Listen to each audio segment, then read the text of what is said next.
Good morning students. आज हम कर रहे हैं हमारी next unit start kinematics. Okay, इसके अंदर हम क्या करेंगे, इसके अंदर आपके 4 पार्ट्स हैं।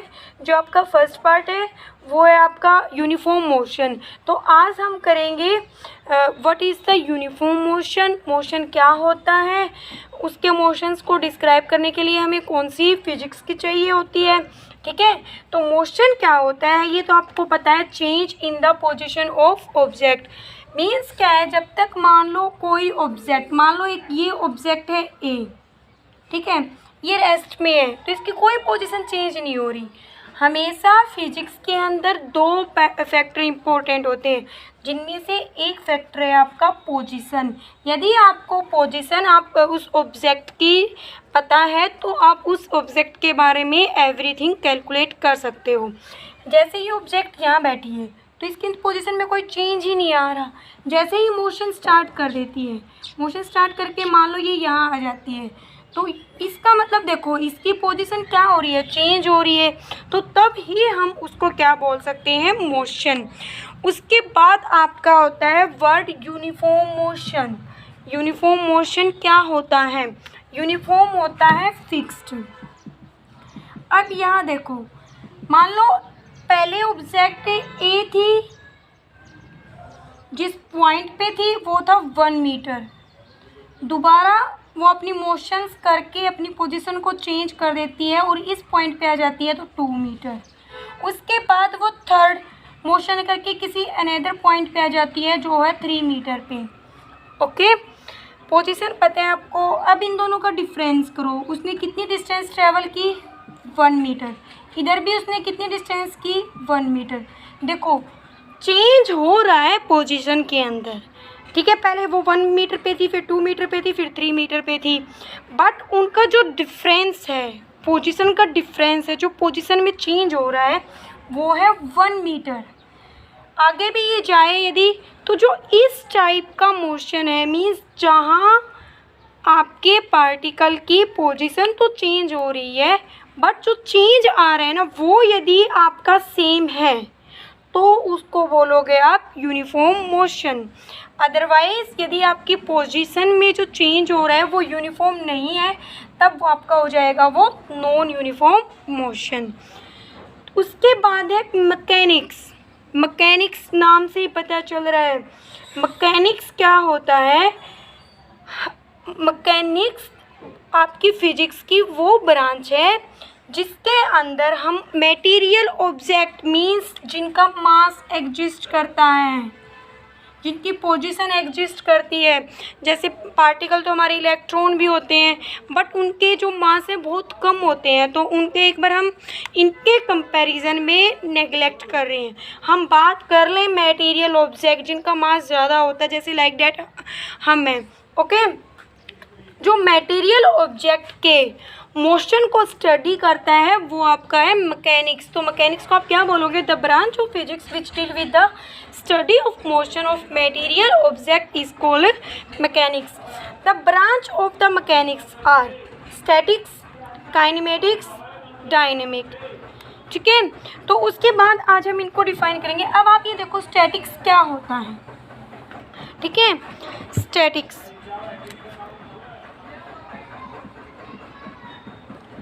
स्टैटिक्स मीन्स आप इंडिकेट कर पा रहे हो रेस्ट।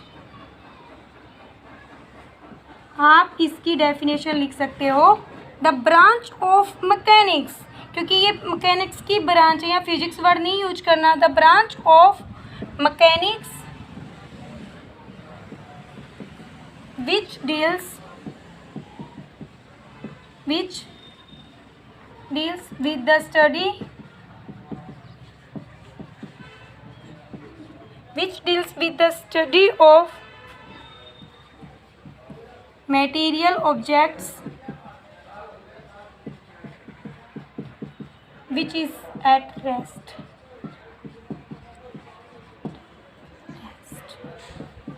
मतलब स्टैटिक्स के अंदर केवल हम उन मटेरियल ऑब्जेक्ट को इंक्लूड करेंगे जो कि रेस्ट में बैठी हुई है। ठीक है, या फिर आगे हम क्या कर सकते हैं, देखो ये ए ऑब्जेक्ट है, मान लो ये कुछ इसके ऊपर मान लो, एक बार तो हम ये बोलते हैं कोई ऑब्जेक्ट रेस्ट में तब रहती है यदि हम उसके ऊपर कोई फोर्स ही ना लगाएं, तो तब भी आपके ऑब्जेक्ट क्या रहेगी, रेस्ट में। एक हम यहाँ ये बोल दें इस ऑब्जेक्ट को रेस्ट में रखना है बट फोर्स हम अप्लाई कर रहे हैं। यहाँ से देखो एक फोर्स में इस डायरेक्शन में अप्लाई करूँ F1, तो ये ऑब्जेक्ट उस साइड जाएगी। अब मैं उस साइड से भी फोर्स अप्लाई कर दूँ तो देखो ये ऑब्जेक्ट रेस्ट में ही रहेगी यदि आपका F1 हो इक्वल टू F2, मीन्स आपका सिस्टम क्या हो, नेट फोर्स हो इक्विलिब्रियम के अंदर। तो आप यहाँ भी लिख सकते हो जो स्टैटिक्स है मैकेनिक्स की उस ब्रांच को डील कर सकती है जिसमें जो ऑब्जेक्ट है उसके ऊपर नेट फोर्स है जो आपका ज़ीरो हो या आपका फोर्स है वो इक्विलिब्रियम के अंदर हो। मान लो 3-4 फोर्स और होते, वो ऊपर से लग रहे हैं, इतना ही फोर्स नीचे से लग रहा है, तब भी ऑब्जेक्ट रेस्ट में रहेगी।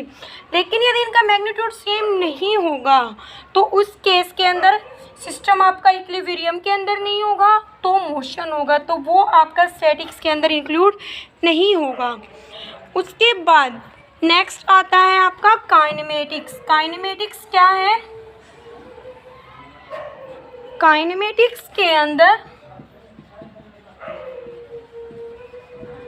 क्या इंक्लूड होगा, means the branch of mechanics,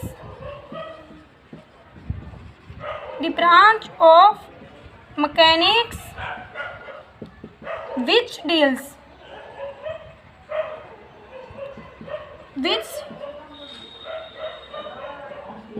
deals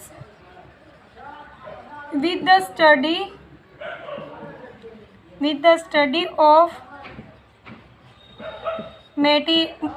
study of motion of material objects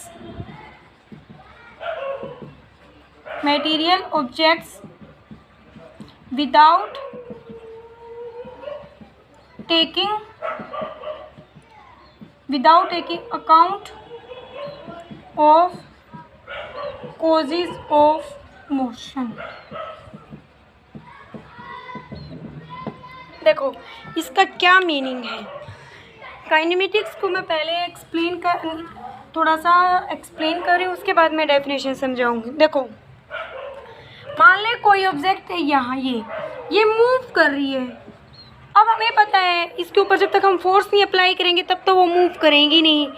तो हम क्या करें, काइनेमेटिक्स क्या बोलता है, वो केवल इसके मोशन को ही स्टडी कर रहा है। अभी ऑब्जेक्ट मूव कर रही है विदाउट कुछ भी उसके बारे में जाने, भी किस फोर्स से की वजह से वो मूव कर रही है, भी क्या कारण है जिसकी वजह से उसका मोशन हो रहा है, बिना उसको जाने वो क्या करेगा, केवल मोशन को ही डील करेगा। उसको नहीं मतलब कि इसके ऊपर कितना फोर्स लगा रहे हो आप, कौन सी टाइप का फोर्स लगा रहे हो। तो उस टाइप की जो फिजिक्स होती है, जो ब्रांच होती है, उसको हम बोलते हैं काइनेमेटिक्स। तो the branch of mechanics which deals with the study of motion of material object without taking account of cause of motion. भाई किस कारण की वजह से उसका मोशन हो रहा है उसको जाने बगैर जो फिजिक्स है उस बॉडी को डील कर रही है वो आपकी होगी काइनेमेटिक्स। काइनेमेटिक्स का ये जो वर्ड है ना काइनिमा, ये आपका लिया हुआ है ग्रीक वर्ड काइनिमा से, जिसका मतलब होता है ओनली मोशन, ना कि कोई फोर्स। भी हमें ये तो पता ही है कोई ऑब्जेक्ट है मूव कर रही है तो उसके ऊपर किसी न किसी टाइप का तो फोर्स है ही, लेकिन हम ये नहीं जानना चाहते भी उसके ऊपर फोर्स कैसा है। तो वो ब्रांच आपकी होती है काइनेमेटिक्स, ओके, जो कि हमारी यूनिट का नाम भी है ये काइनेमेटिक्स। उसके बाद वर्ड आता है आपका dynamics,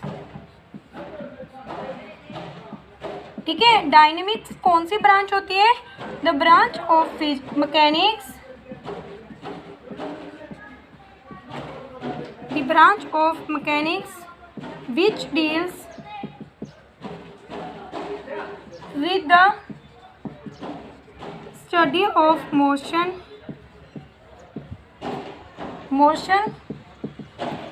of material object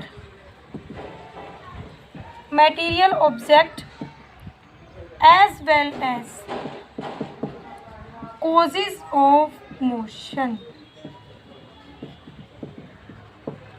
dynamics क्या होती है, वो ब्रांच है जिसके अंदर हम ऑब्जेक्ट के ऊपर मोशन तो स्टडी कर रहे हैं, उसके साथ में भी किस कारण से आपका मोशन हो रहा है उसको भी हम स्टडी कर रहे हैं। मान लो देखो, जो सबसे हम एग्जांपल हम नॉर्मली वही लेते हैं। देखो कोई ऑब्जेक्ट है, ये नीचे की ओर मूव कर रहे हैं, तो एक वेल नोन फोर्स है हमारा ग्रेविटेशनल फोर्स, इसको हम क्या लिख देते हैं, mg। तो देखो हमने कारण पता लगा लिया, अभी ऑब्जेक्ट क्यों मूव कर रही है, due to the gravitational force. तो इसके अंदर सॉरी मैं एक बात बताना भूल गई, काइनेमेटिक्स और डायनेमिक्स दोनों के अंदर टाइम आपका इम्पोर्टेंट है, वेयर स्टैटिक के अंदर कोई टाइम फैक्टर आपके लिए इम्पोर्टेंट नहीं है। तो यहाँ देखो हमने उस कारण का पता लगा लिया जिसकी वजह से ऑब्जेक्ट मूव कर रही थी। तो इस टाइप की जो ब्रांच होता है उसको हम क्या बोलते हैं, डायनेमिक्स। उसके बाद आता है आपका रेस्ट और मोशन। रेस्ट और मोशन को तो आपको पता ही है, तो इसके बारे में मैं आपको ज़्यादा नहीं बताऊंगी। बस मैं ये बताना चाहती हूँ रेस्ट और मोशन दोनों रिलेटिव होते हैं। अब मान लो जैसे कि आप बस में बैठे हो, ठीक है, ये आपकी मान लो बस है, इसके अंदर मान लो इस सीट के ऊपर दो, मतलब इसके अंदर बहुत सारे पैसेंजर हैं, तो एक पर्सन है यहाँ बैठा है, एक यहाँ बैठा है, एक पर्सन बाहर है। देखो ये पर्सन फर्स्ट है, जो ये पैसेंजर के लिए ये जो फर्स्ट पर्सन है ये मूव कर रहा है, ठीक है।